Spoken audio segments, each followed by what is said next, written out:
दोस्तों आज बात करते हैं एक ऐसे मुद्दे पर जो आप में से कई स्टूडेंट्स को परेशान करता है। वो ये कि आप लाइफ में कुछ और अचीव करना चाहते हैं पर आपका परिवार कुछ और चाहता है।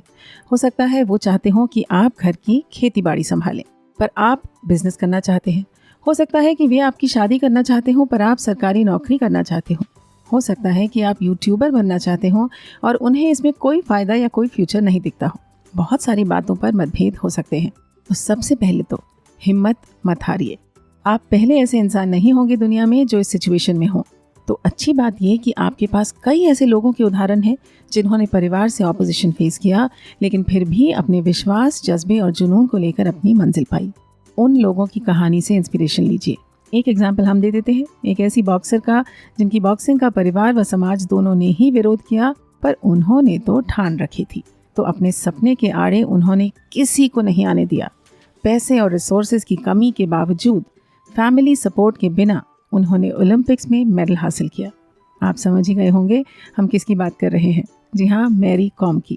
तो उन्हीं की तरह अपना जोश, जुनून और चाह को बरकरार रखिए। उत्साह को गिरने मत दीजिए।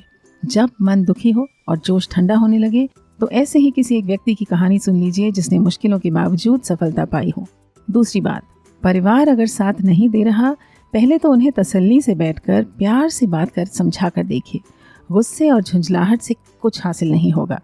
अगर वे नाराज़ हो रहे हैं और आप भी नाराज़ हो गए तो गई भैंस पानी में, वे और भड़क जाएंगे।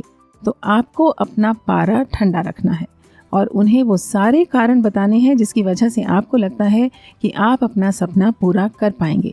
या पूरा ना भी हो पर ये तसल्ली रहेगी कि आपने कोशिश की। हमारे ही एक लिसनर है दोस्तों जिनका नाम हम नहीं लेंगे, पर उनका परिवार भी उनकी सरकारी नौकरी की तैयारी के खिलाफ था क्योंकि वे लड़की हैं। पर उन्होंने अपने माता पिता से बातचीत कर उनसे 1 साल का समय लिया, अपनी जान लगा दी पढ़ाई में। और अभी 2-3 दिन पहले उन्होंने मेरे सुविचार पर कमेंट में बताया कि उनका सिलेक्शन पहले अटेम्प्ट में SSC CGL में उनकी चॉइस की पोस्ट के लिए हो गया है। ऐसा नहीं है कि उनकी जर्नी बहुत स्मूथ रही। वे भी दुखी होती थी, डिप्रेस्ड होती थी और मैं इस बात के लिए बहुत ग्रेटफुल हूँ कि मेरे सुविचार से उन्हें थोड़ी बहुत मोटिवेशन मिली और वो ये काम कर पाई। मेहनत तो उन्हीं की थी। So I am so happy for her. लेकिन दोस्तों, मुश्किल तभी तक है जब तक आप अपने दिल और दिमाग में उसे मुश्किल करार देते रहेंगे।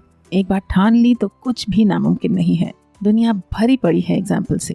तीसरी बात, हमारे एक श्रोता ने कहा कि वे बहुत मेहनत करते हैं, तब तक पढ़ते हैं जब तक सिर नहीं दुख जाता। तो भाई ये तो गलत है, ऐसे नहीं पढ़ना है। हमने कई बार कहा है कि हार्ड वर्क के साथ स्मार्ट वर्क बेहद ज़रूरी है। अपने बड़े गोल को छोटे छोटे गोल्स में बांटिए और हर रोज़ 1 या 2 छोटे गोल्स को अचीव करिए। इससे क्या होगा, आप अपनी प्रोग्रेस को नाप पाएंगे और एक सेंस ऑफ अचीवमेंट भी मिलता रहेगा। इनफैक्ट उन छोटे छोटे गोल्स को और भी छोटे छोटे गोल्स में तब्दील कर दीजिए। जैसे 1 या 2 पेज पढ़ना और फिर 2 मिनट का ब्रेक लेना और फिर अपनी पीठ पर शाबाशी देना। भूख और नींद गंवाने से आपकी प्रोडक्टिविटी पर नेगेटिव इम्पैक्ट ही पड़ेगा। इसलिए भूल कर भी अपनी डाइट और अपने सोने के शेड्यूल को हल्के में मत लीजिए।